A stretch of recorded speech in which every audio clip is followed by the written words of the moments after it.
ಏನಾದರೂ ಒಂದು ಹೇಳಲೇಬೇಕು. ಒಂದು ವಿಸಿಲ್ ಬ್ಲೋವರ್ಗೆ first of all system will not allow to be in place. They want to do away with the whistle blower.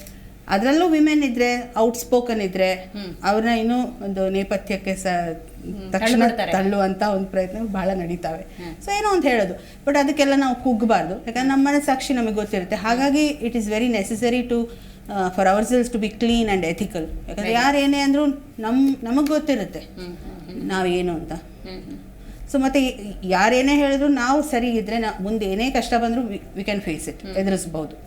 ನಮ್ಮಲ್ಲೇನಾದರೂ ಹುಳುಕಿದ್ದಾಗ ಅಥವಾ ನಮ್ಮ ಬೇಳೆಕಾಳು ಬೇಯಿಸ್ಕೊಳ್ಬೇಕಂತ ನಾವೇನಾದ್ರು ಮಾಡಿದಾಗ ಅಷ್ಟೇ ನಮಗೆ ಅಳುಕು ಬರುತ್ತೆ, ಭಯ ಬರುತ್ತೆ. ಓ ನಂದು ಇವಾಗ ತೆಗೆದ್ರೆ ಹೊರಗೆ ತೆಗೆದ್ರೆ ಹೇಗೆ, ಇನ್ನೊಂದು ಮತ್ತೊಂದು ಅಂತ. ಸೊ ನಾವು ಕ್ಲಿಯರ್ ಆಗಿರ್ಬೇಕಂತ ನಾನು. Very nice, very nice. ತಾಯಿ ದೇವತೆ ಅಂತ ನಾವು ಗಮನಕ್ಕೆ ತಗೊಂಡ್ರು ಕೂಡ ಪಾರ್ವತಿ ದೇವಿ ಶಾಂತಮೂರ್ತಿನೂ ನಾವು ನೋಡ್ತೀವಿ, ಚಾಮುಂಡೇಶ್ವರಿ ನೋಡ್ತೀವಿ. ಅಂದರೆ ಒಂದು ಹೆಣ್ಮಗಳಲ್ಲಿ 2 ರೂಪನೂ ಇದೆ ಅಂತ ಆಯಿತು. ಸೊ ಯಾವಾಗ ಉಗ್ರ ಆಗ್ತಾಳೆ, ಯಾವಾಗ ಶಾಂತ ಅಂತ ನಿಮ್ಗನ್ಸುತ್ತೆ? ಆ್ಯಕ್ಚುಲಿ ಮನೆಗಳಲ್ಲಿ ಹೇಳಬೇಕಾದ್ರೆ ಹೀಗೆ ಕೆಲವೊಮ್ಮೆ ಈಗ ಶಾಂತ ಅಂತಂದರೆ ಹೆಣ್ಮಕ್ಳು 2 ಟೈಪ್, ಒಳ್ಳೆದ್ರಲ್ಲೂ ಆಗ್ತಾಳೆ, ಕೆಟ್ಟದ್ರಲ್ಲೂ ಆಗ್ತಾಳೆ. ಕೆಲವೊಮ್ಮೆ ಮೇಡಮ್ ಹೇಳಿದಾಗೆ ಹೋಗಬೇಡ ಮಾಡಬೇಡ ಅಂದಾಗ ಈಗ ಸ್ವಲ್ಪ ಜನ್ರೇಷನ್ ಮುಂದುವರೆದಿದೆ, ಯಾಕೆ ಹೋಗಬಾರ್ದು?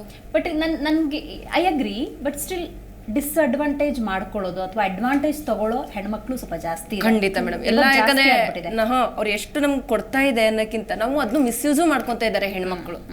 ಹಾಗಾಗಿ ನಾವೆಲ್ಲ ಸ್ವಾತಂತ್ರ್ಯ ಹೆಂಗೆ ಉಪಯೋಗಿಸ್ಕೋಬೇಕು, ಎಷ್ಟಕ್ಕೆ ಉಪಯೋಗಿಸ್ಕೊ ಅಷ್ಟು ಉಪಯೋಗಿಸ್ಕೊಂತ ಇಲ್ಲ, ಅದನ್ನ ಬೇರೆ ರೀತಿಯಲ್ಲೂ ಉಪಯೋಗಿಸ್ಕೊಳ್ಳೋರು ಇದ್ದಾರೆ.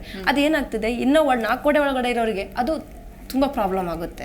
ಅವ್ರೇನು ಮಾಡ್ತಾರೆ, ಓ ಅವ್ರದ್ದು ಹಾಗಾಗಿದೆ ಈಗ ಆಗಿದೆ ಅನ್ನೋದ್ರಿಂದ ಒಳ್ಳೆಲ್ಲಿರೋ ಹೆಣ್ಮಕ್ಳು ತೋರ್ಸೋಕ್ಕಿಂತ ಕೆಟ್ಟಲ್ಲಿರೋ ಹೆಣ್ಮಕ್ಳು ತೋರ್ಸೋದು ಜಾಸ್ತಿ ಆಗಿಬಿಡುತ್ತೆ. ಆ್ಯಕ್ಚುಲಿ ಹೆಣ್ಣನ್ನ ತಾಳ್ಮೆ ಸ್ವರೂಪಿ ಅಂತ ಅಂದ್ಬಿಟ್ಟು ಹೇಳ್ತಾರೆ. ಆ ತಾಳ್ಮೆ ಯಾವಾಗ ಕಳ್ಕೊಂತಾಳೆ, ಉಗ್ರ ರೂಪ ಹಾಕ್ತಾಳೆ. ಆ ತಾಳ್ಮೆ ಇರೋವರೆಗೂ ಅವಳು ಎಲ್ಲಾನು ಬ್ಯಾಲೆನ್ಸ್ ಮಾಡ್ಕೊಂಡು ಹೋಗ್ತಾಳೆ. ಇವಾಗ ಝಾನ್ಸಿ ರಾಣಿ ಲಕ್ಷ್ಮೀಬಾಯಿ ಆಗಿರ್ಬೋದು, ಮಗುನ ಒಂದು ಕಟ್ಕೊಂಡು ಅವಳು ಯುದ್ಧ ಮಾಡ್ತಾಳೆ ಅಂತಂದ್ರೆ ಅವಾಗ ಅವಳು ಉಗ್ರ ರೂಪನೇ ಅದು.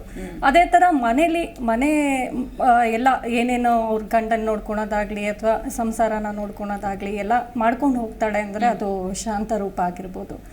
ಉಗ್ರ ರೂಪನೂ ನೋಡ್ಬೋದು ನಾವು, ಹೆಣ್ಣದು ಹಾಗೆ ಶಾಂತ ರೂಪನೂ ನೋಡ್ಬೋದು. ಅಡ್ವಾಂಟೇಜ್ ತಗೊಳ್ಳೋ ಹೆಣ್ಮಕ್ಳನ್ನ ನೋಡಿದ್ರೆ ಏನನ್ಸುತ್ತೆ? ಇವತ್ತು ಸಿಚುವೇಶನ್ ಸ್ವಲ್ಪ ಬದಲಾಗಿದೆ. ನಾವೆಷ್ಟೇ ಹೆಣ್ಮಕ್ಳು ಅಂತಂತಿದ್ರು ಕೂಡ ವುಮೆನ್ಸ್ ಡೇ ದಿವಸ ಇದನ್ನು ಮಾತಾಡಬೇಕೋ ಮಾತಾಡಬಾರ್ದೋ ಗೊತ್ತಿಲ್ಲ, ಸ್ವಲ್ಪ ಅದು ಅಡ್ವಾಂಟೇಜ್ ತಗೊಳೋ ಹೆಣ್ಮಕ್ಳನ್ನ ನೋಡಿದ್ರೆ ಬೇರೆ ಹೆಣ್ಮಕ್ಳ ಮೇಲೂ ಎಲ್ಲ ಅದೇ ಥರ ಪ್ರಭಾವ ಬೀರುತ್ತೆ. ಒಬ್ರು ಏನೋ ತಪ್ಪು ಮಾಡಿದ್ರು ಅಂದರೆ ಆ ಒಂದು ಗುಂಪಲ್ಲಿರೋ ಎಲ್ಲ ಹೆಣ್ಮಕ್ಳು ಅದೇ ಥರ ಅಂತ ಜನಗಳು ಇವಾಗ ಅನ್ಕೊಂಡ್ಬಿಡ್ತಾರೆ. ಸೊ ಅದರಿಂದ ಏನೇ ಇತ್ತು ಅಂದರೂ ಡೈರೆಕ್ಟಾಗಿ ಮಾತಾಡಿ ಅದನ್ನು ಕ್ಲಿಯರ್ ಮಾಡ್ಕೊಬೇಕೆ ಹೊರತು ಅಡ್ವಾಂಟೇಜ್ ತಗೊಂತು ಅಂದರೆ ಹೆಣ್ಣು ಒಂದು ಇದಕ್ಕೇನೆ ಕಳಂಕ. ಈಗ ಹೇಳ್ಬೇಕಂದ್ರೆ ಈಗ ಸೋಷಿಯಲ್ ಮೀಡಿಯಾ ತುಂಬ ಈಗ ರನ್ ಆಗ್ತಾ ಇರೋದು. ಸೊ ಕೆಲವೊಂದು ಹೆಣ್ಮಕ್ಳು ಒಳ್ಳೇದು ಮಾಡೋಕೆ ತುಂಬ ಬರ್ತಿರ್ತಾರೆ. ಸೊ ನಾವು ಒಳ್ಳೇದು ಮಾಡಿದ್ನ ತೋರ್ಸೋಕೆ ಬರ್ತಾರೆ, ಆದರೆ ಅಲ್ಲೆಲ್ಲೋ 1-2 ಹೆಣ್ಮಕ್ಳು ಕೆಟ್ಟದ್ದು ಯಾವುದೋ ಒಂದು ಮಾಡಿರ್ತಾರೆ. ಅದ್ರಲ್ಲೇ ಓ ಇವರು ಸಿಂಪತಿ ಗಿಟ್ಟಿಸ್ಕೊಳಕ್ ಬಂದಿದ್ದಾರೆ, ಒಳ್ಳೇದು ನೋಡ್ಸೋದಕ್ಕಿಂತ ಕೆಟ್ಟದ್ದು ನೋಡ್ಸೋದೇ ಜಾಸ್ತಿ ಇರುತ್ತೆ, ಏನೋ ಮಾಡಕ್ ಬಂದಿದ್ದಾರೆ. ಜಿ ಕನ್ನಡ ನ್ಯೂಸ್ ಈಗ ನಿಮ್ಮ ಮನೆಯಲ್ಲೇ ನೋಡಿ. ಎಲ್ಲ ಕೇಬಲ್ಗಳಲ್ಲಿ ಈಗ ಲಭ್ಯ.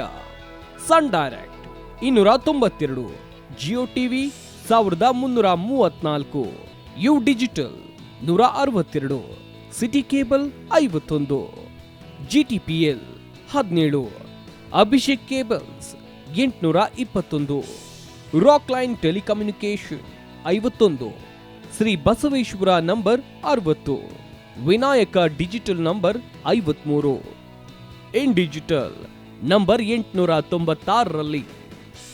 ನಿಮ್ಮಿಸ್ತದ ಜಿ ಕನ್ನಡ ನ್ಯೂಸ್ ನೋಡಿ ಆನಂದಿಸಿ.